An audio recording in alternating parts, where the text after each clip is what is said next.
먼저 아까 전에 그 양준석 이사님께서 발표 중에서 얘기를 해주셨어요. 그러니까 미국 크래프트 맥주라는 게 미국에서 먼저 이제 시작이 됐고요. 30년 전에. 지금까지 이제 세계로 주도하고 있고. 그런데 한국에서의 이제 우리가 수제 맥주라고 좀 얘기를 하잖아요. 근데 뭐 그런 부분들, 크래프트 맥주가 수제 맥주로 번역되는 부분들은 오늘 다루지 않도록 하고요. 오늘은 수제 맥주와 크래프트 맥주를 같은 의미로 오늘 얘기하도록 하죠. 한국의 크래프트 맥주, 한국 수제 맥주가 지금까지 보여온 모습들은 어떻게 보면은 미국 크래프트 맥주들을 사실 벤치마킹 하는 것들에 좀 급급했다. 뭐 이런 게 보이는데, 이런 부분에 대해서 좀 어떻게 생각하시는지. 그리고, 이런 부분들을 조금 우리가 좀 벗어나기 위해서는 좀 어떤 노력이 있어야 될지 혹시 말씀해 주실 수 있을까요? 제가 조금 더해서 말씀을 네. 드리고 싶은 게, 뭐, 양조사 되기위해서 말씀드리고 싶었는데 좀 빼먹었던 게, 이제 양조사가 되면은 일단 평가받는 것에 그렇게 많은 두려움을 가지실 필요가 없어요. 그러니까 제품을 내면 불특정 다수가 먹게 되잖아요.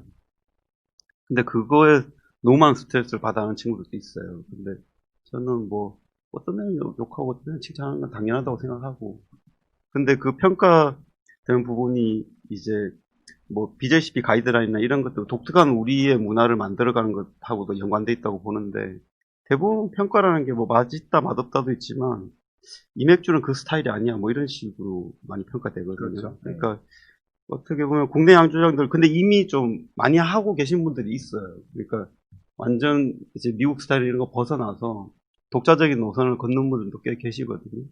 그러니까 좀 어떻게 보면 그 평가하는 분들도 그렇고 그걸 받는 사람들도 너무 정형화되어 있는 것에 좀 갇혀 있지 않으면 좋겠다는 생각을 해요. 그러니까 우리의 뭐 고유의 뭔가를 만들기 위해서는. 그래서 그럼에도 불구하고 이제 우리나라의 음, 수제 맥주라고 하는 그 씬이 생긴 지가 2002년부터인가요? 2003년? 2002년에 음, 면허가 네, 그때부터 생겼죠. 좀 시작됐죠. 그럼 역사적으로 봤을 때는 정말 18년? 그죠? 뭐 네, 거의 맞아요. 김정화 대표님 시작이 거의 이제 우리나라 수제 맥주의 아, 시작이니까. 그런 얘기 하지 마세요. 저 어려요. 그런데 그런 관점을 봤을 때는 뭔가 독자적으로 뭔가 하기에는 좀 음, 아직 뭔가 좀 부족하다. 음, 실질적으로는 이렇게 시작됐지만 뭔가 이렇게 뭔가 이 에너지가 지금 업계에서 모이는 거는 한 10년 정도밖에 안 됐죠. 어떻게 보면 10년도 안 안 됐죠. 됐죠. 지금 한 음, 7년도 네, 안 됐어요, 그럼 그 사실. 정도의 네. 짧은 역사에서 뭔가 자체적으로 뭔가 이렇게 새롭게 할 수 있는 뭐 그런 부분이 과연 가능할까요? 이게 사실은 제가 시작한 2003년에 이제 제가 세팅을 하기 시작했으니까 그때는 벤치마킹이 그냥 독일이었어요. 음. 네, 그래서 사실은 우리 그 바네하임 이름도 독일풍이었고요. 뭐 그때는 맥주하면 독일밖에 모르던 시절이어가지고 뭐 독일에서 뭐 밴드 불러가지고 뭐 공연을 한다거나 그런 가든 형식으로 그래서 막 평수도 최소 500평 어마어마한 하우스 맥주라고 저희가 막 명했었잖아요. 근데 지금은 2013년에 외국에서 이제 홈브로워 분들이 많이 나타나고, 그러니까 한국에서 외국인 홈브로워 분들이 많이 나타나고, 또 그들의 레시피로 OEM 같은 그런 맥주로 생산이 되면서, 미국풍의 맥주들을 굉장히 많이 만들기 시작한 게 2013년 후반, 그래서 그쵸, 네, 그 2014년 정도 편이죠. 정도였어요. 그래서, 이태원을 필두로 해서 많은 발전들이 된 맥주 스타일이 미국 뭐 페일에일부터 IPA였기 때문에 지금 현재 수제 맥주라고 하면 그냥 IPA가 수제 맥주다라고 아시는 분들이 너무 많으신 거예요.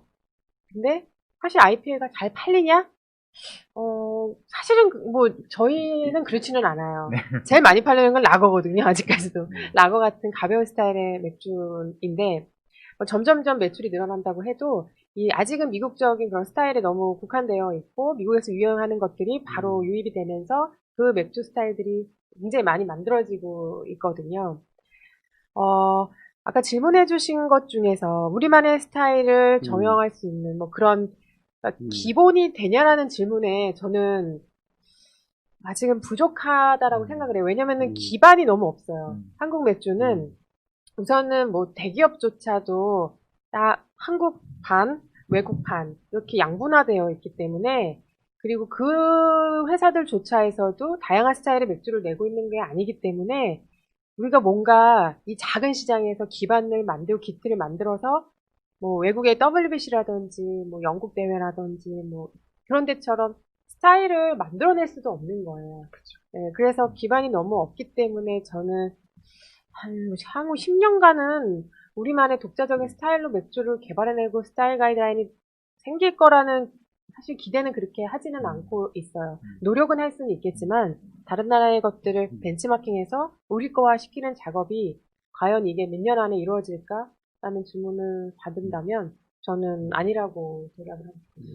제 생각은, 기반이라고 말씀하셨고, 부족하다고 말씀하셨는데, 저는 그게 양조사의 스킬이라 생각하지 않습니다. 그러니까 네. 저는 그럼요. 이제 네. 그 기반이 부족하다는 어떤 그 뜻을, 오히려 우리나라의 어떤 그 소비 기반이 아직은 맞아요. 부족하기 네. 때문에, 어떻게 보면 양조사들이, 자체적으로 뭔가 만들어내고 창조적으로 활동할 수 있는 기반들이 없다라고 생각합니다. 그러니까 우리나라 양조사들의 어떤 그 양조 기술이나 이런 것들은 아까 양준석 이사님 얘기하셨듯이 기술력은 굉장히 좋아요. 올라왔고 네. 지금 저도 비싸게 생각하는데 최근에 마시는 저는 이제 저도 국내 크래프트 맥주는 거의 다 마셔보거든요. 마셔봤을 때는 굉장히 훌륭하다. 네, 그리고 이게 뭐 해외 맥주와는 우리가 주세법상에 들어가는 재료가 한정돼서 그렇게 만들 뿐이지 만약에 미국처럼 풀어주게 된다면 훨씬 더 재밌는 맥주가 나오겠지만 네. 아무래도 이제 아직은 이제 소비자들 고객들의 어떤 그 기반이 적다 문화가 아직 그렇게 많지가 않다라는 생각 때문에 아직은 좀 시간이 필요하지 않나라는 생각이 들긴 합니다.